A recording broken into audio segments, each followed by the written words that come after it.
Pemirsa, diduga jadi sarang narkoba, sebuah gubuk kosong di Kabupaten Aceh Tenggara, Aceh digeruduk emak-emak.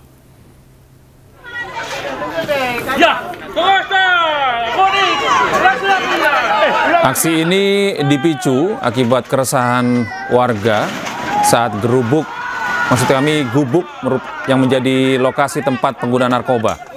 Kecurigaan warga yang didominasi emak-emak ini dibuktikan dengan penemuan beberapa alat hisap sabu. Usai menemukan barang bukti, keadaan itu menyulut amarah para emak-emak hingga terjadi pembongkaran paksa. Sudah meresahkan di masyarakat ataupun masyarakat tidak nyaman lagi dengan adanya gubuk tersebut.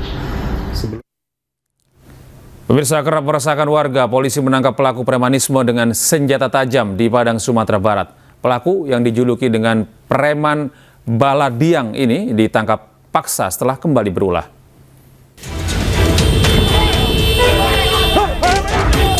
Tim Klewang Satreskrim Polresta Padang bergerak cepat menangkap seorang pria bernama Bayu, pelaku premanisme dengan menggunakan senjata tajam. Saat penangkapan, polisi menyita sebuah golok yang digunakan pelaku dalam aksinya. Pria 36 tahun ini kemudian dibawa ke Mapolresta Padang dengan menggunakan motor untuk jalani pemeriksaan. Bayu yang dalam aksinya garang, namun saat dibawa polisi justru menangis. Polisi menjelaskan, Bayu telah menjalankan aksinya lebih dari 3 kali dan terekam CCTV. Laporan kepada kita tim Klewang Polresta Padang. Akhirnya Bapak Kasat Reskrim Polresta Padang memerintahkan kami untuk segera tindak lanjuti setegas-tegasnya. Tetap kita berupaya waspada, dan karena si pelaku sering menggunakan senjata tajam dan membawa senjata tajam, jadi kita harus berketat dan tidak kita beri celah untuk yang bersangkutan menggunakan senjata tajamnya. Dalam aksinya, pelaku tak hanya mengancam korban tapi juga merusak toko, melempari kos-kosan dengan batu, serta servis motor di bengkel tanpa membayar. Dari Padang, Sumatera Barat, Budi Sunandar, iNews melaporkan. Sempat dilaporkan hilang, istri pegawai kantor pelayanan pajak Pratama, Manokwari, Papua Barat ditemukan tewas dimutilasi. Jasad ditemukan di dalam septic tank sebuah rumah kosong.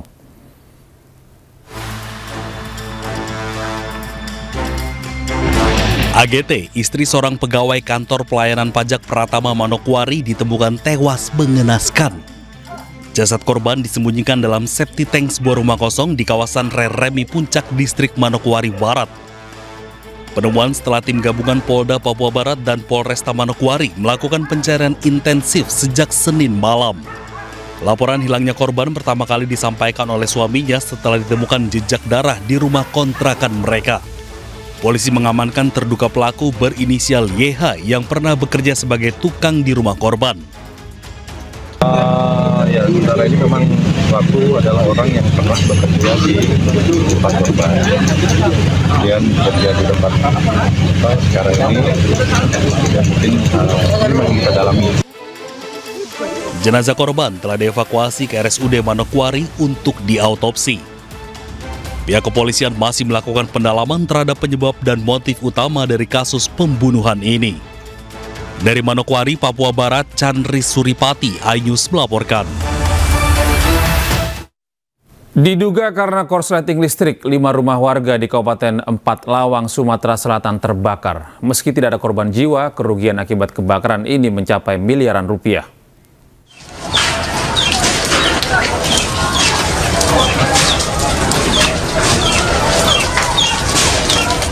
Video amatir warga merekam detik-detik kebakaran rumah di permukiman padat penduduk di Desa Pagarjati, Kabupaten Empat Lawang, Sumatera Selatan. Kebakaran ini membuat warga berhamburan berusaha memadamkan api dan menyelamatkan harta benda. Menurut keterangan warga, api berawal dari salah satu rumah kemudian merambat ke rumah warga lainnya. Api berhasil dipadamkan 1 jam kemudian setelah petugas terjunkan 2 unit mobil damkar ke lokasi. Kepala Dinas Kebakaran Kabupaten Empat Lawang, Evi Verlina, menyebut dugaan sementara kebakaran disebabkan oleh korsleting listrik. Tidak ada korban jiwa dalam peristiwa ini, namun kerugian ditaksir mencapai miliaran rupiah. Dari Empat Lawang, Sumatera Selatan, Amri Wijaya, iNews melaporkan.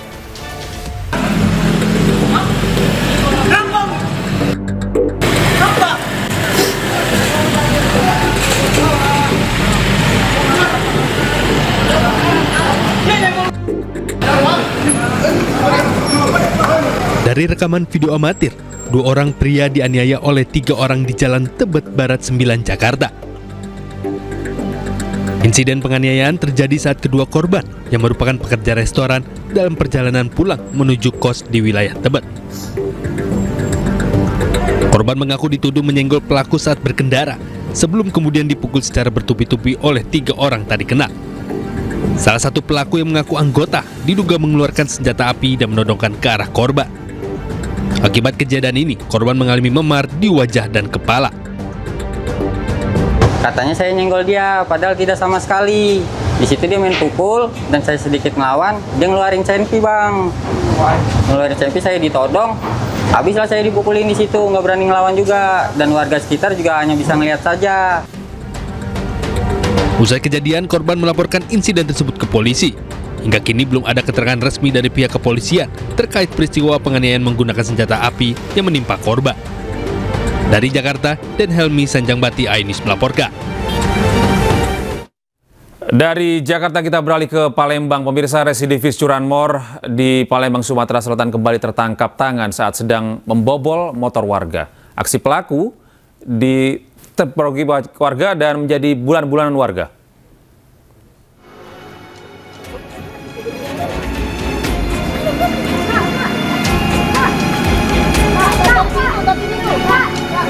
Seorang mama teriaki aksi pencurian motor yang saat beraksi menjebol motor warga di Palembang, Sumatera Selatan. Kedua pelaku panik berusaha kabur. Naas, salah satu pelaku diringkus warga dan menjadi bulan-bulanan warga, sedangkan rekannya berhasil lolos. Pelaku yang diamuk warga berhasil dievakuasi personel Subdit Jatanras Polda Sumatera Selatan. Hasil pemeriksaan, pelaku merupakan residivis curanmor yang baru keluar dari penjara. Dari tangan pelaku diamankan kunci letter T dan motor korban sebagai barang bukti. Satu orang pelaku, yang mana satu orang pelakunya lagi berhasil melarikan diri. Pelaku ini adalah pelaku curanmor, yang mana dari hasil keterangan dan diinterogasi sudah melakukan 9 kali TKP, yang mana dari 9 kali TKP itu kemarin berhasil diamankan oleh Subdit 3 Jatanras oleh terhadap pelaku ini. Subdit Jatanras Polda Sumatera Selatan masih mengejar rekan pelaku berinisial AR, sedangkan pelaku yang diamankan terancam hukuman 7 tahun penjara. Dari Palembang, Sumatera Selatan, Firdaus, iNews melaporkan. Polisi mengungkap proses panjang penemuan Bilkis, bocah 4 tahun yang diculik di Makassar. Korban berhasil diselamatkan setelah negosiasi alot antara polisi dan para ketua adat suku anak dalam di pedalaman Jambi.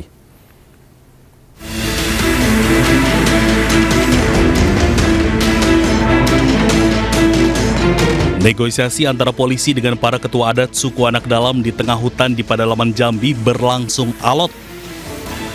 Pemimpin adat semula menolak menyerahkan korban karena mereka percaya anak itu diperoleh secara sah dari seseorang yang mengaku sebagai orang tua kandung.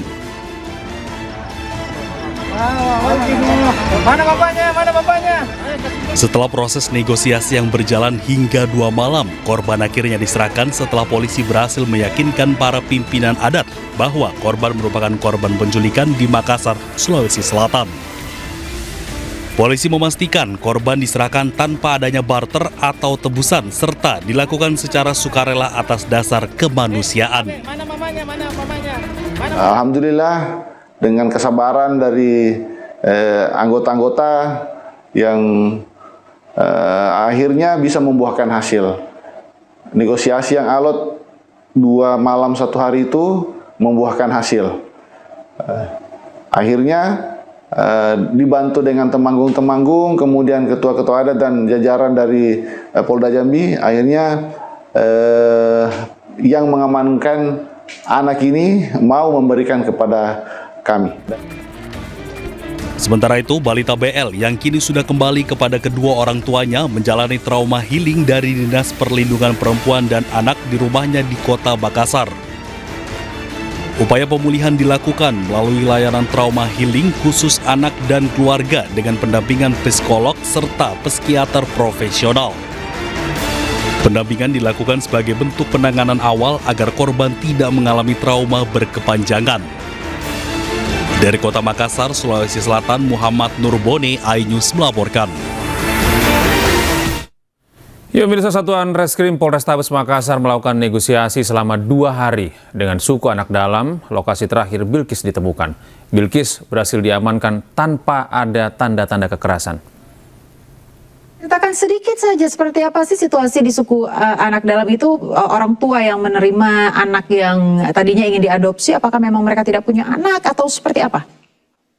Kita belum dapat informasi ke sana, Mbak. Cuman kalau kita mungkin sempat ada video yang beredar kemarin, bagaimana yang penerima adopsi itu ketika melakukan perpisahan terakhir dengan anak korban, ya sudah terikat semacam bonding, ada ikatan lah, ada chemistry ya.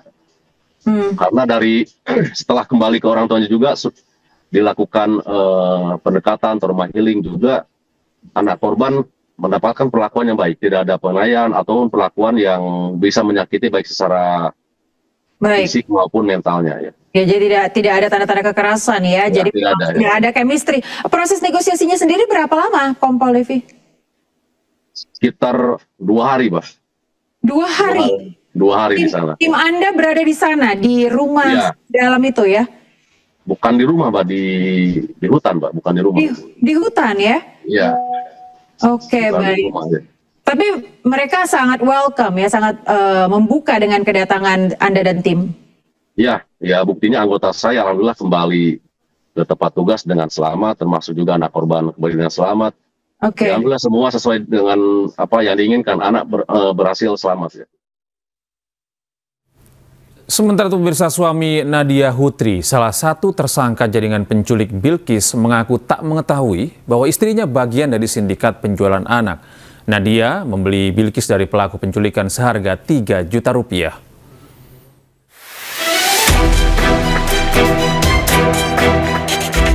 Polisi telah mengamankan pelaku utama penculikan bocah 4 tahun yang hilang di Makassar.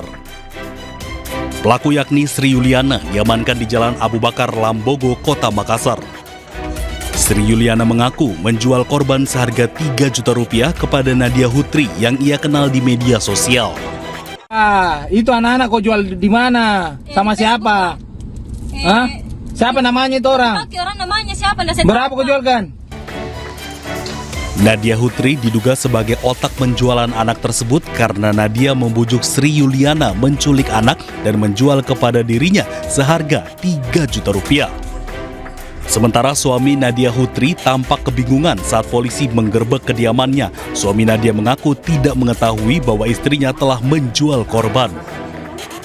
Korban kemudian dibawa oleh Nadia Hutri ke Jambi dan dijual kembali kepada Mary Ana dan Ade Syah Putra seharga 30 juta rupiah. Selanjutnya, Nadia Hutri kabur ke Sukoharjo, Jawa Tengah.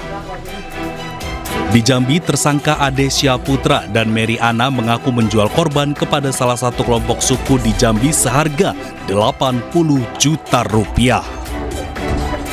Dari penangkapan Sri Yuliana, aparat gabungan dari Jatanras Polrestabes Makassar bersama unit Reskrim Polsek Panakukang berhasil meringkus 3 pelaku lainnya dan menetapkan 4 pelaku termasuk Sri Yuliana menjadi tersangka. Dari Makassar, Sulawesi Selatan, Leo Muhammadur, iNews melaporkan. Ya, pemirsa, di tengah sukacita pertemuan Bilkis dengan orang tuanya, masih ada 2 anak lain yang belum diketahui keberadaannya. Salah satunya maksud kami bahkan telah hilang sejak 3 tahun yang lalu.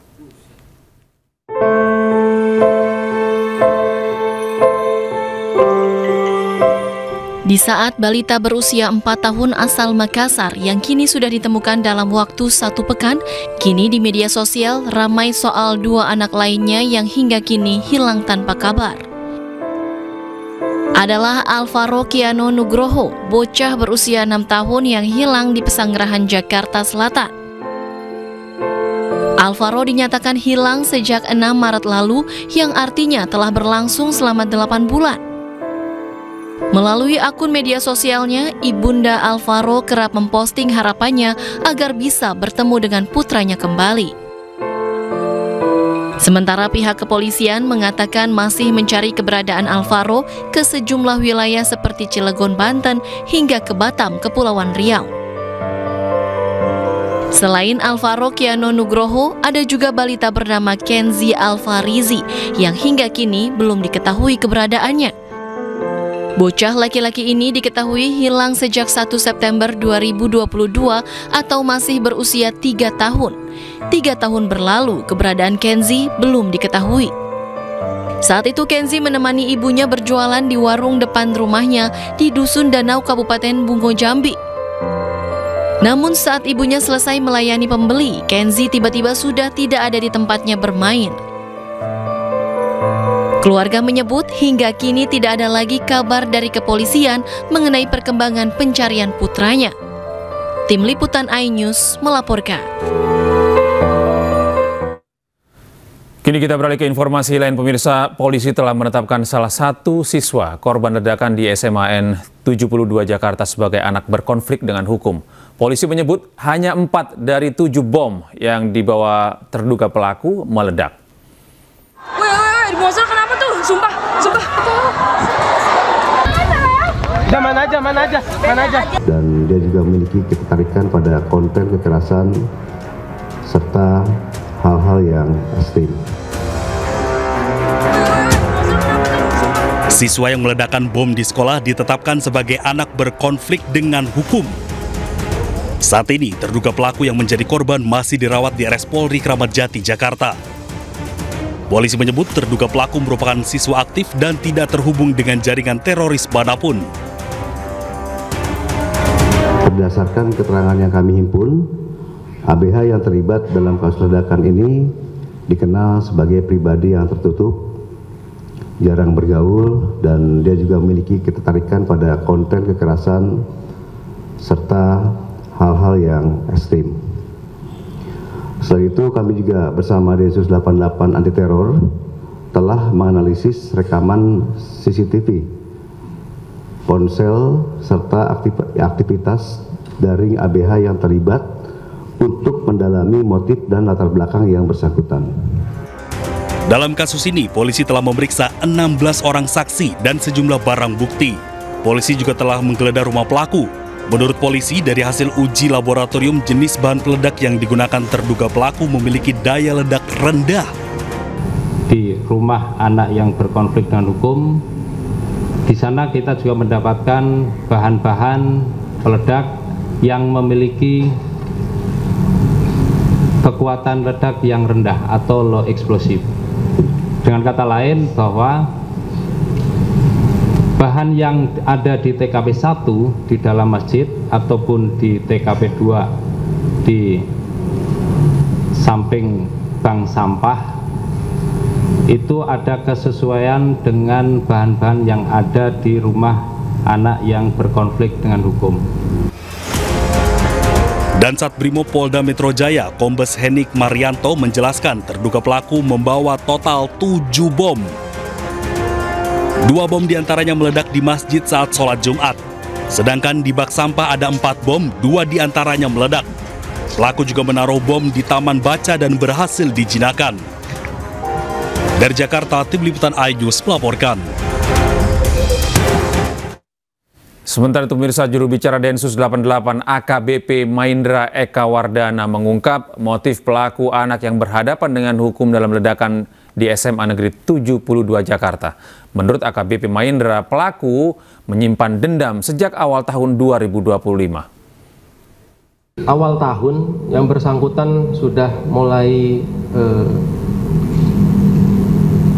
melakukan pencarian ya. Ketika tadi disebutkan Pak Dirkrim merasa tertindas gitu ya, merasa kesepian, tidak ada harus menyampaikan kepada siapa. Lalu yang bersangkutan juga memiliki motivasi dendam gitu, dendam terhadap beberapa perlakuan terhadap yang bersangkutan.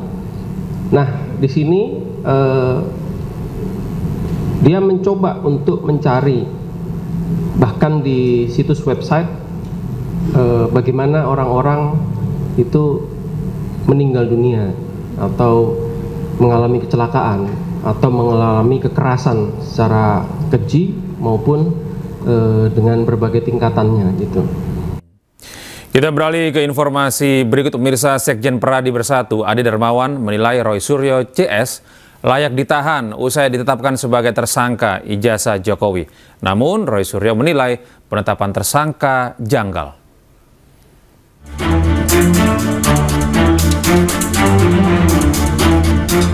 Sekjen Peradi Bersatu Ade Darmawan diperiksa Polda Metro Jaya terkait kasus tudingan ijazah palsu Presiden ke-7 RI Joko Widodo.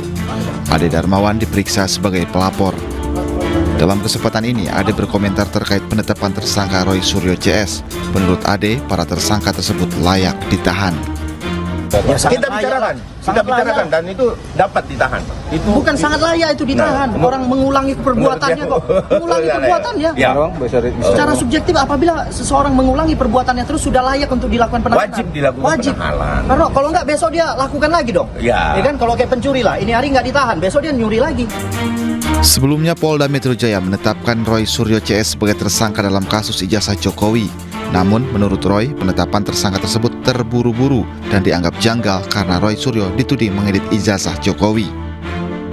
Belum pernah juga diperiksa dan tiba-tiba yang nggak masuk akal, Mas Aiman dan juga semua pemirsa rakyat bersuara, tiba-tiba kemarin Kapolda Metro Jaya Pak Irjen Asep menyampaikan bahwa kami ini dikenakan pasal karena melakukan editing, melakukan rekayasa. Manipulasi ini kan nggak masuk akal banget. Total ada 8 tersangka dalam tudingan ijazah palsu yang dilaporkan Jokowi ke Polda Metro Jaya. Rencananya, Roy akan diperiksa perdana sebagai tersangka pada Kamis 13 November 2025. Tim Liputan iNews melaporkan. Pemirsa, Menteri Koordinator Bidang Politik, Hukum, dan Keamanan periode 2019-2024, Mahfud MD, membantah keras terhadap pemberitaan yang menyeret namanya dalam polemik keaslian ijazah Joko Widodo. Mahfud menegaskan tidak pernah memberikan pernyataan ijazah Jokowi asli maupun palsu. Lalu menyatakan ijazah Jokowi asli. Itu hoax. Saya tidak pernah mengatakan ijazah Jokowi asli. Tidak pernah. Dan itu adalah pelintiran dari pernyataan saya jauh sebelum ada masalah soal polisi ini. Tepatnya saya bicara di podcast Terus Terang betul, ini. Pak. Saya ingat, saya nanya Bapak waktu itu. Pada minggu keempat Agustus sudah 3 bulan lalu kan, saya bicara begitu. Jadi saya katakan ijazah Jokowi itu tidak usah dicampuri oleh UGM dalam konfliknya. Saya bilang UGM cukup menjelaskan bahwa sebagai universitas dia pada tahun 85 telah mengeluarkan ijazah resmi kepada orang bernama Joko Widodo. Titik. Ya. Tidak usah menjelaskan apakah yang sekarang diributkan di luar itu asli atau tidak. UGM tidak usah ikut-ikut. Bagi UGM tuh bilang gini aja, kami sudah mengeluarkan yang asli, yang resmi. Kalau kemudian ada yang memalsukan atau ijazah itu digunakan oleh Jokowi lain, itu bukan urusan UGM, itu urusan pengadilan. Nah sekarang pengadilannya udah berjalan, silakan aja nanti pengadilan yang memutus, kan gitu kan. Mobil ini ada nggak mobil ini, Pak? Ini bukan nih. Warga panik berlarian saat kobaran api membakar sejumlah mobil di parkiran kolong rel kereta Jalan Karanganyar Sawah Besar, Jakarta Pusat pagi tadi.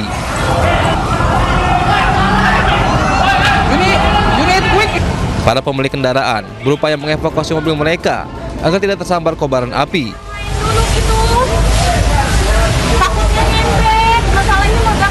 Petugas kesulitan memadamkan api lantaran dalam satu mobil yang terbakar terdapat belasan tabung gas LPG 3 kg.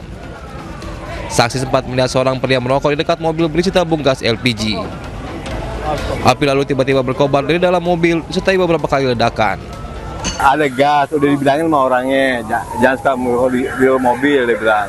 Tapi yang peduli, tiba-tiba kebakar itu. Orangnya katanya dibawa ke rumah sakit di sana. Akibat kejadian ini, 3 mobil hangus terbakar dengan kerugian miliaran rupiah. Dari Jakarta, Rani Sanjaya, iNews melaporkan.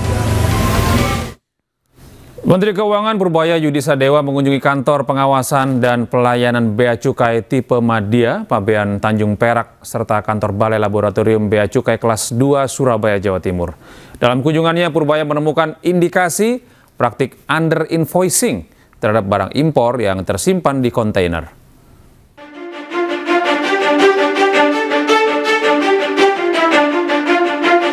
Menteri Keuangan Republik Indonesia Purbaya Yudi Sadewa melakukan kunjungan kerja ke Pelabuhan Tanjung Perak di Surabaya, Jawa Timur. Di sana Purbaya memantau langsung proses pemeriksaan terhadap arus barang impor dengan melakukan pencocokan dokumen pemberitahuan impor barang secara seksama terhadap kondisi fisik barang di lapangan. Dalam kunjungan itu, Purbaya sempat menemukan indikasi praktik under invoicing terhadap barang impor yang tersimpan di kontainer. Menurutnya harga barang yang tertera dalam dokumen jomplang jika dibandingkan dengan harga barang yang sebenarnya di pasaran. Terkait hal itu, Purbaya meminta jajarannya melakukan penelusuran terhadap asal-usul barang impor itu beserta dokumen pendukung lain yang relevan. Pasalnya praktik under invoicing dapat menimbulkan kerugian negara karena mengurangi bea masuk dan pajak impor. Kenapa kontainer? Bagus hasilnya, kita habis itu ke lab juga. Ya, waktu periksa kontainer ada yang menarik tuh, harganya kelihatannya kemurahan. Nanti kita akan dicek masa harga barang sebagus itu cuma $7 di marketplace 40-50 juta. Tapi ini akan dicek lagi ya. Sementara itu, Menkyu Purbaya juga meninjau Balai Laboratorium Bea dan Cukai Surabaya yang berperan penting dalam mengidentifikasi barang mengandung bahan kimia melalui pengujian laboratorium. Akurasi identifikasi ini menjadi kunci dalam memastikan pungutan negara dilakukan secara tepat sesuai ketentuan. Dari Surabaya, Jawa Timur, Tim Liputan iNews melaporkan. Setelah menggeledah ruang kerja dan rumah dinas Bupati Ponorogo Sugiri Sancoko, KPK kembali menggeledah rumah yang diduga dijadikan tempat transaksi suap mutasi pejabat di pemerintah Kabupaten Ponorogo. KPK menggeledah rumah kontrakan milik Eli Widodo, adik kandung Bupati Ponorogo di Desa Ngunut, Kecamatan Babatan, Ponorogo. Rumah ini diduga kerap dijadikan tempat transaksi suap mutasi pejabat di Pemkab Ponorogo. 1 koper dan 1 kardus berisi barang bukti disita KPK. Sebelumnya, KPK menetapkan 4 tersangka atas OTT di Ponorogo, salah satunya Bupati Ponorogo Sugiri Sancoko.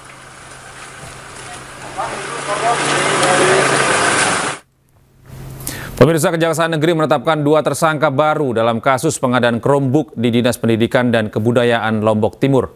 Total tersangka berjumlah 6 orang dan mereka terancam hukuman pidana paling lama 20 tahun penjara.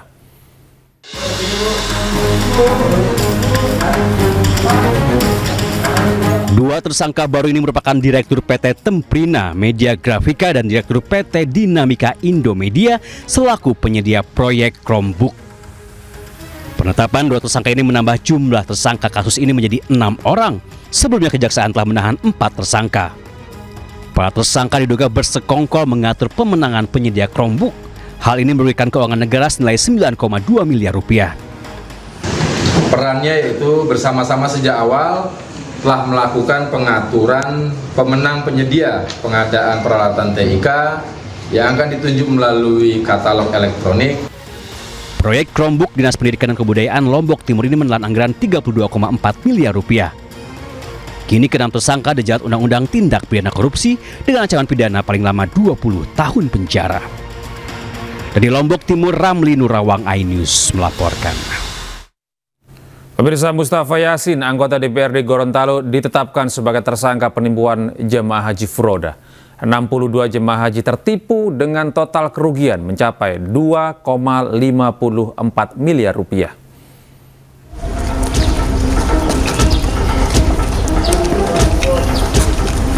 Mustafa Yasin, oknum anggota DPRD Provinsi Gorontalo, ditetapkan tersangka melakukan penipuan pemberangkatan haji furoda sejak tahun 2017. Tak tanggung-tanggung, sebanyak 62 jemaah haji ditipu oleh oknum anggota DPRD Gorontalo dengan iming-imingan haji furoda yang murah. Sebelumnya pelaku memberangkatkan para jemaah haji furoda hanya dengan menggunakan visa kerja bukan visa haji. Kasus ini terungkap lantaran adanya laporan dari calon jemaah haji yang gagal menunaikan ibadah haji yang difasilitasi travel pelaku. Sementara itu, total kerugian yang dialami para jamaah haji furoda ini berjumlah 2,54 miliar rupiah. Kasusnya adalah penipuan, penggelapan, dan melanggar pasal 120, 121, Undang-Undang Nomor 8 Tahun 2019 tentang penyelenggaraan haji. Ancaman hukuman 6 tahun, denda 6 miliar. Untuk mempertanggungjawabkan perbuatannya, pelaku terancam hukuman 6 tahun penjara dan denda 6 miliar rupiah. Dari Gorontalo, Nur Faizi Lahasan, iNews melaporkan. Pemirsa, KPK memeriksa ex-direktur pelayanan haji luar negeri Kementerian Agama, Subhan Khalid, terkait kasus dugaan korupsi kuota haji 2024. Subhan keluar dari Gedung Merah Putih KPK sekitar pukul 14:33 waktu Indonesia Barat. Ia enggan menjawab sejumlah pertanyaan yang dilontarkan awak media kepadanya. Seperti siapa pihak yang menentukan pembagian kuota tambahan 20.000 menjadi masing-masing 50% untuk haji reguler dan khusus, hingga jumlah pertanyaan yang diberikan tim penyidik. Diketahui Subhan tiba di Gedung Merah Putih KPK sekitar pukul 8:39 waktu Indonesia Barat, hingga diperkirakan yang bersangkutan diperiksa hampir 6 jam.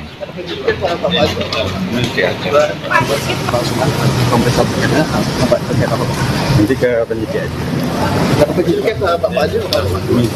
Pak, ada berapa pertanyaan Pak dari penyidik Pak? Pemirsa, ada momen unik saat pembahasan RUU Hak Cipta di DPR. Rapat yang mengundang sejumlah penyanyi dan juga musisi ini malah jadi ajang request lagu. Pernahkah kau sadari akulah yang kau sakiti? Suara sejumlah musisi bergema dalam rapat dengar pendapat di DPR RI. Di depan anggota Dewan, mereka menyampaikan masukan atas RUU Hak Cipta yang hingga kini masih digodok. Permintaan Bapak Ibu Balek, Mas Ariel satu bait lagu. Silakan dulu Mas Ariel. Salah satu musisi yang hadir adalah Nazril Ilham atau yang dikenal dengan Ariel Noah. Anggota Dewan memintanya untuk sumbang suara sebelum paparan. Dengarlah aku, suara hati ini memanggil namamu. Tidak hanya itu, di depan anggota Dewan, Ariel juga meminta RUU Hak Cipta memperjelas praktik direct licensing. Satu tentang definisi direct licensing itu sepertinya ada bermacam-macam gitu yang kita dengar. Ada yang langsung bayar ke penciptanya, tarifnya juga ditentukan oleh penciptanya. Ada juga yang bilang, oh nggak seperti itu, direct licensingnya melewati aplikasi, yang kita pikir juga berarti bukan direct licensing dong gitu. Jadi itu semua membuat pelaku, kita sebagai pelaku istilahnya pengguna lagu jadi bingung. Jadi sebetulnya seperti apa? Aku menantinya. Selain Judika dan Ariel, rapat ini juga dihadiri oleh musisi lain seperti Fadli dan Iyu Padi dan Arman Maulana. Mereka berharap RUU ini memberikan keadilan tak hanya bagi penyanyi, pencipta lagu, hingga distributor. Kita beralih ke informasi lain. Pemirsa, MNC Peduli melalui program Generasi Cerdas Anak Bangsa melaksanakan pelatihan literasi melek media sosial bersama Palang Merah Indonesia, Kota Jakarta Pusat, dan MNC University di kantor Wali Kota Jakarta Pusat. Kegiatan ini menjadi bentuk kepedulian terhadap pendidikan dan masa depan anak-anak Indonesia, khususnya bagi generasi muda di lingkungan Jakarta Pusat. Di era digital saat ini, kemampuan dan pemahaman menggunakan media sosial secara cerdas dan bertanggung jawab menjadi penting, khususnya bagi generasi muda. MNC Peduli bersama PMI Kota Jakarta Pusat dan MNC University menggelar pelatihan literasi melek media sosial bagi anggota Palang Merah Remaja Jakarta Pusat. Kegiatan dalam upaya meningkatkan literasi digital di kalangan anak muda ini agar selalu kritis menerima informasi dan tidak termakan hoax dan bertanggung jawab dalam menggunakan media sosial. Pada hari ini 150 orang yang kita didik ya, kita berikan pemahaman kerjasama dengan MNC Peduli, kemudian juga MNC University sebagai narasumber. Diharapkan mereka memahami dan bijak dalam penggunaan media sosial. salah satu yang kita hadirkan adalah bagaimana mereka bertanggung jawab terhadap konten yang dibuat. Kemudian salah satu poin pentingnya juga adalah bagaimana mereka membuat bahasan yang berat dengan bahasa yang ringan, sehingga pesan-pesan PMI itu bisa tersampaikan kepada seusia mereka. Dalam kesempatan ini, para peserta diajak memahami literasi digital mulai dari etika bermedia, cek fakta informasi, jejak digital, teknik membuat foto, video, dan caption yang bermuatan nilai positif. Saya jadi lebih tahu dan saya jadi lebih paham tentang bagaimana media sosial dan bagaimana caranya saya dapat membuat konten yang bisa menginspirasi teman-teman di luar sana di dalam media sosial. Dengan adanya literasi melek sosial media ini juga membantu banyaknya generasi-generasi Z untuk mengetahui bagaimana sih cara bijak juga untuk menggunakan media sosial, bagaimana juga cara memanfaatkan media sosial. Dalam kegiatan ini diharapkan para peserta mampu menjadi agen perubahan positif di dunia digital, menyebarkan pesan kemanusiaan, dan menjadi teladan dalam bermedia sosial yang beretika. Dari Jakarta, Bagus Prasetyadi dan Laksana, iNews melaporkan. Pemirsa, pesawat kargo militer Turki jatuh di wilayah Georgia. 20 personel dalam pesawat dikonfirmasi tewas. Dan pemirsa, informasi ini sekaligus menutup jumpa kita dalam iNews malam hari ini. Temukan selalu informasi-informasi terbaru kami lainnya di www.inews.id. Dan cuplikan tayangan berita iNews juga dapat Anda saksikan di kanal YouTube @officialinews. Mewakili kerabat kerja yang bertugas, saya Gede Satria pamit undur diri. Terima kasih atas kebersamaan Anda. Tetap sehat, tetap semangat, selamat beristirahat, dan sampai jumpa.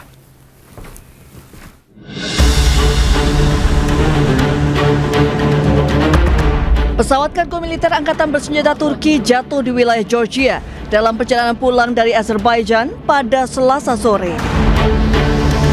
Pesawat terlihat berputar-putar secara horizontal sebelum menghantam daratan. Pesawat C-130 Hercules buatan Lockheed Martin itu meledak dan terbakar usai jatuh, memunculkan asap hitam pekat. Kementerian Pertahanan Turki mengkonfirmasi 20 personel di dalam pesawat tewas.